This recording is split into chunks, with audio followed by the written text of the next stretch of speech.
They say money brings out the worst in people, but I don't think that's true. I think money is just a magnifying glass. It shows you exactly who someone has been all along. In my Uncle Marcus's case, it showed us a vulture. I didn't just want to sue him. I didn't just want him to go to jail. White-collar prisons are too comfortable for men like him. I wanted to dismantle his existence, brick by brick, dollar by dollar, until he felt the exact same suffocating helplessness he forced upon my father. Make sure you're subscribed to see it through to the end. We're always curious. Where in the world are you all watching from today? Let us know in the comments. It started 10 years ago. My father, David, was a man built of iron and grit. He was a master carpenter, the kind of guy who could look at a pile of lumber and see a cathedral. He worked 6 days a week for 40 years, saving everything. His dream wasn't a Ferrari or a mansion. It was a quiet retirement in the cabin he'd built with his own hands on the lake, and enough in the bank to ensure I graduated college without debt. Then came the stroke. It was a massive cerebral hemorrhage. It happened on a Tuesday. By Wednesday, the strongest man I knew was reduced to a specter, trapped in a hospital bed, unable to speak, paralyzed on his right side. I was 21, a junior in college, 3 states away. I drove through the night, tears blurring the highway lights, terrified I wouldn't make it in time. When I arrived, Uncle Marcus was already there. Marcus was my father's younger brother. He was the businessman of the family, which really meant he was a serial failure who wore expensive suits he couldn't afford. He drove a leased BMW, constantly talked about leveraging assets, and had never held a hammer in his life. "Don't worry, kid," Marcus told me in the waiting room, clapping a heavy hand on my shoulder. He smelled of stale cigar smoke and aggressive cologne. "I'll handle the logistics.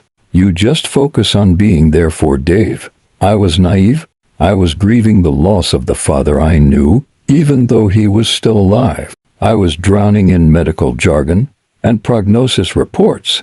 So, when Marcus slid the power of attorney paperwork across the hospital cafeteria table, saying it was just to pay the utility bills and keep the insurance flowing, I signed where he told me to sign as a witness to my father's shaky, left-handed ex. I handed the fox the keys to the henhouse. The unraveling was slow, then sudden. For 6 months, I stayed at university, finishing my degree because that's what Dad would want. Marcus updated me weekly. "Bills are high, kid. Rehab is expensive. Had to liquidate some of the bonds. Market's down anyway. The cabin, yeah, the roof needed repairs.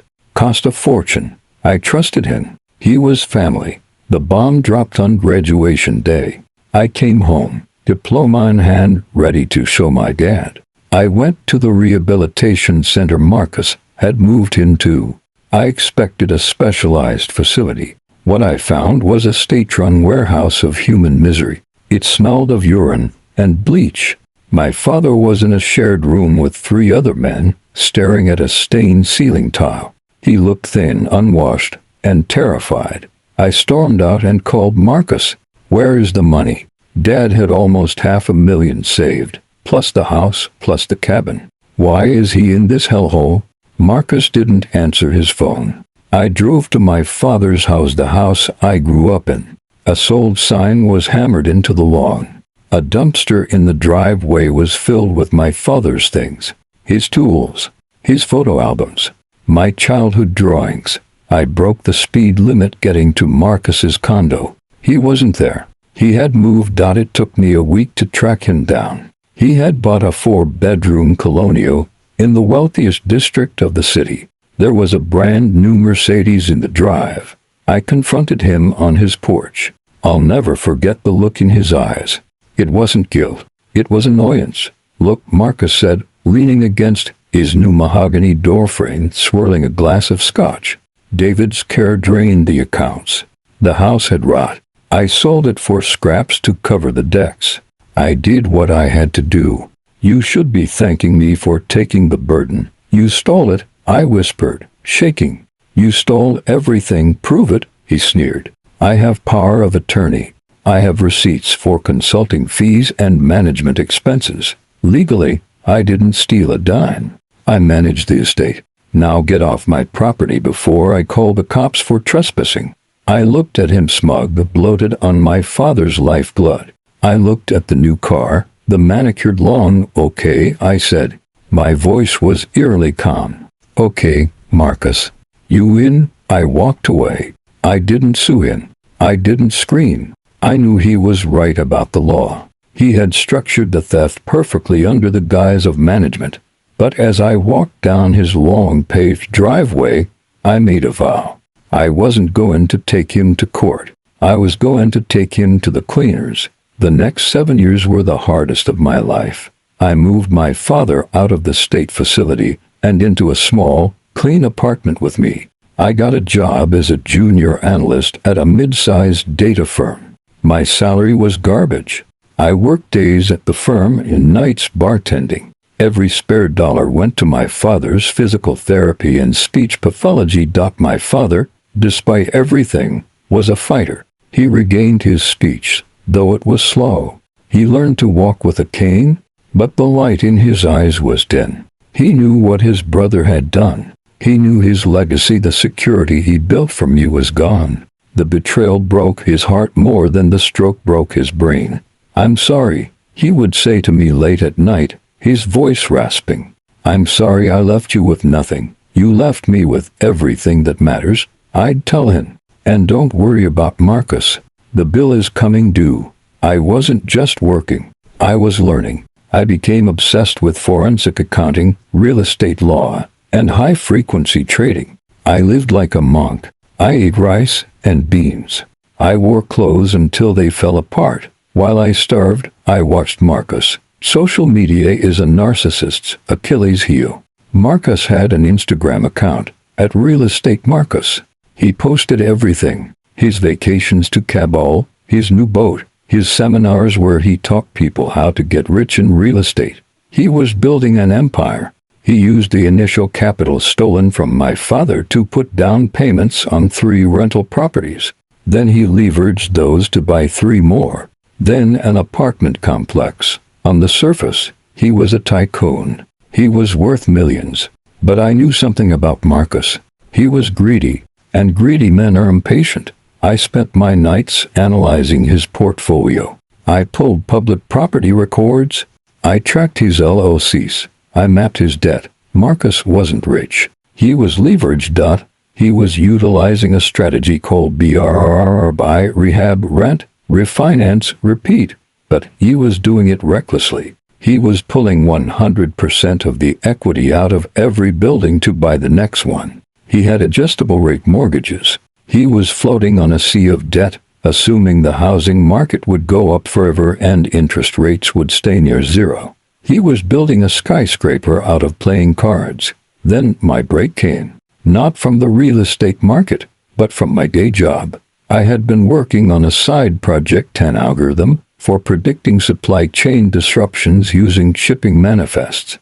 I pitched it to my firm. They passed. So, I pitched it to a competitor. They didn't pass.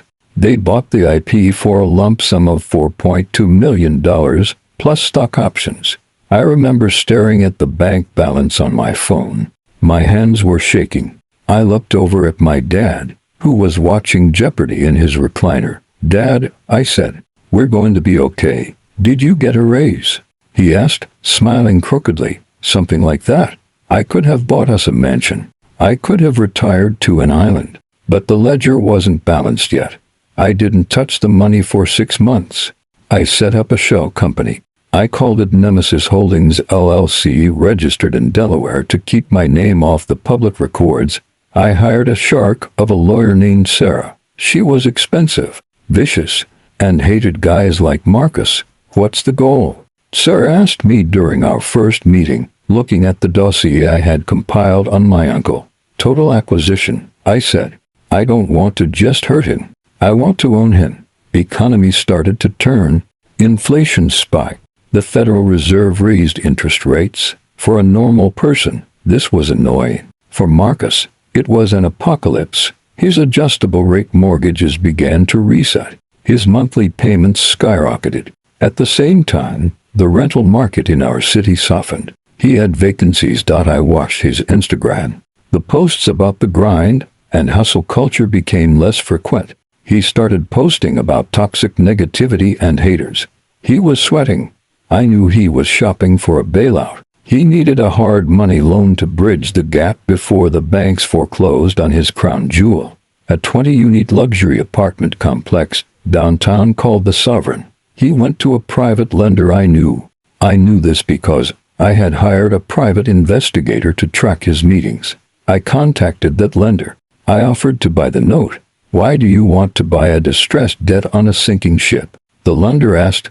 I have a specific interest in the property. I said through Sarah. I bought the debt on the Sovereign. Then, I bought the debt on his 3 duplexes. Then, I bought the second mortgage on his personal mansion. I paid premiums to get these notes quickly. I spent nearly $3 million of my windfall acquiring the paper that Marcus owed. Technically, I was now my uncle's bank. He didn't know it was me.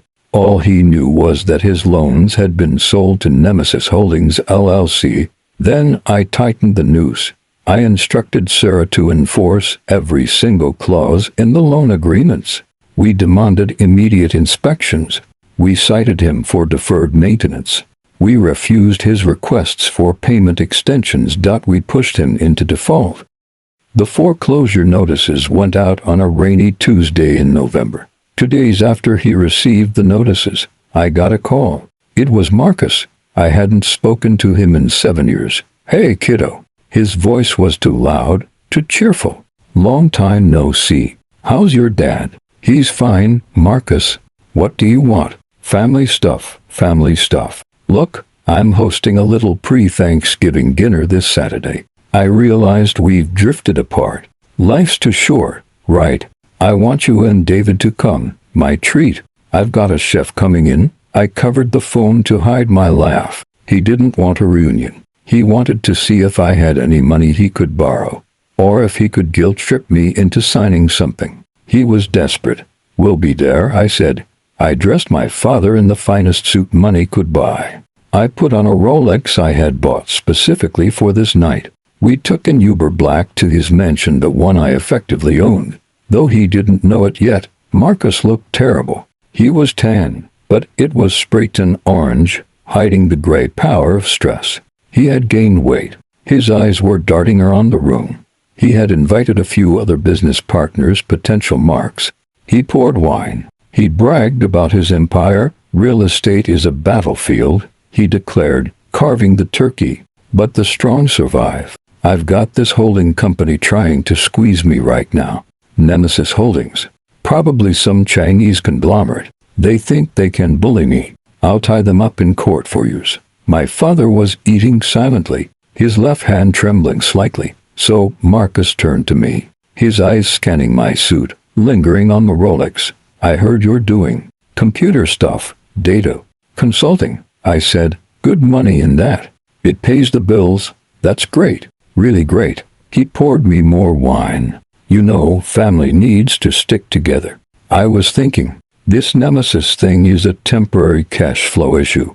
If I had a short-term injection of liquidity, say, 50 grand, I could flip it into 500 in 6 months. I'd cut you in. 20% interest. Guaranteed. The audacity took my breath away. He stole our life savings, put my dad in a hellhole, and now he was asking for more money to save the house he bought with the stolen funds. My father stopped eating. He looked up at Marcus. For the first time in years, his eyes were sharp, clear. No, my father said. It was one word, but it hit the table like a gavel. Marcus's smile faltered. Davy, come on. I'm in a bind.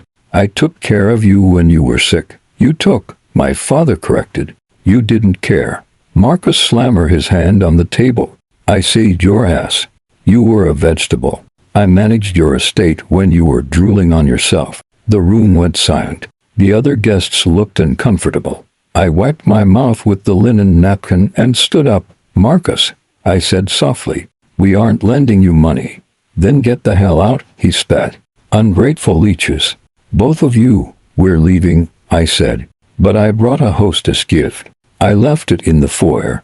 I helped my dad up. We walked to the door. On the entry table, I had left a thick manila envelope. What is this? Marcus barked, following us. He ripped it open. It wasn't a check. It was a copy of the loan assignment. The header read, Transfer of Lien Assignee, Nemesis Holdings, LLC. And below that, signed by me as the managing member of Nemesis Holdings. I watched him read it. I watched his brain try to process the words. I watched the blood drain from his face until he looked like a wax figure. Nemesis, he whispered. You have 30 days to vacate, I said, opening the front door. I'm foreclosing on the house, Marcus, and the apartments, and the duplexes. We're calling in the full debt. Tonight, you can't, he stammered. I'm your uncle. You're a property manager, I said. And you've been fired. The next month was a blur of legal violence. Marcus tried everything. He sued me. He claimed the transfer was fraudulent. He claimed I had manipulated the bank. My lawyer, Sarah, crushed him. The paperwork was flawless. I had bought the debt legally. He was in default. The contracts were ironclad. He tried to call me.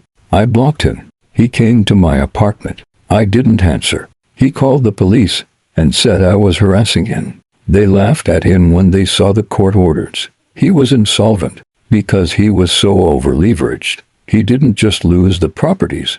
He still owed money on the difference between the property value and the loan amount. I sued him personally for the deficiency judgment. I froze his bank accounts. I garnished his wages, not that he had a real job. I seized the Mercedes. The auction for the Sovereign was the final nail. It was a public auction on the courthouse steps. It was freezing cold. Marcus was there, wearing a wrinkled suit, looking desperate. He was hoping a bidder would pay enough to cover the debt so he could walk away with something. I stood in the back. The bidding started. It was low. The market was bad, remember. Going once, going twice. I raised my hand. I bid the exact amount of the debt I was owed. Ideally, this meant I was credit bidding, using the money he owed me to buy the building I won. I now owned his crown jewel. I owned his rental properties. I owned his house. I evicted him from the mansion on Christmas Eve. I know that sounds cruel, like a movie villain, but you have to remember the Christmas 7 years prior, when my father sat in a wheelchair in a facility that smelled of bleach, crying because he didn't have a home to go to. I hired a moving crew to put Marcus's stuff on the curb. He stood there in the snow watching his life pile up on the asphalt. He saw me watching from my car. He ran over, banging on the window. You won. He screamed, tears streaming down his face. You took it all. Are you happy? You destroyed your own family for money. I rolled down the window 2 inches. It wasn't about the money, Marcus, I said. It was about the ledger. You took a life. I took a life. Where Evan Marcus moved into a cheap motel. He filed for bankruptcy. He was ruined, but the story doesn't end there. If I had kept the properties, I would have been just another landlord. I would have profited from the same greed that corrupted him. I didn't want his empire. I wanted to burn it as an offering. I spent the next 2 months renovating the Sovereign. I used the last of my capital. I fixed the roof, upgraded the FIC, and made every single unit ADA compliant. Wheelchair ramps, wide doors, grab bars. Then, I called a local nonprofit that specializes in housing for disabled veterans and stroke survivors who have lost their savings due to medical bills. I invited the press. I invited the city council. On a bright spring morning, I stood at a podium in front of the building formerly known as the Sovereign. My father worked his whole life to build a home. I told the crowd that home was taken from him when he was most vulnerable. There are thousands of people like him, people who worked hard, got sick, and were preyed upon by a system and by people who saw them as easy targets. I looked at my dad, sitting in the front row, beaming. Today, I am donating this building, fully paid off, to the City Housing Trust. It will serve as permanent, rent-free housing for low-income stroke survivors and their families. And we are renaming the building. I pulled the tarp off the new sign, the David Residence. The applause was deafening. My dad was crying, but the best part, I had sent an invitation to Marcus. I knew he couldn't resist showing up, hoping to cause a scene or claim I was crazy. He was standing at the back of the crowd, wearing a windbreaker and jeans. I saw him look at the building, the asset he had bragged about, the symbol of his genius.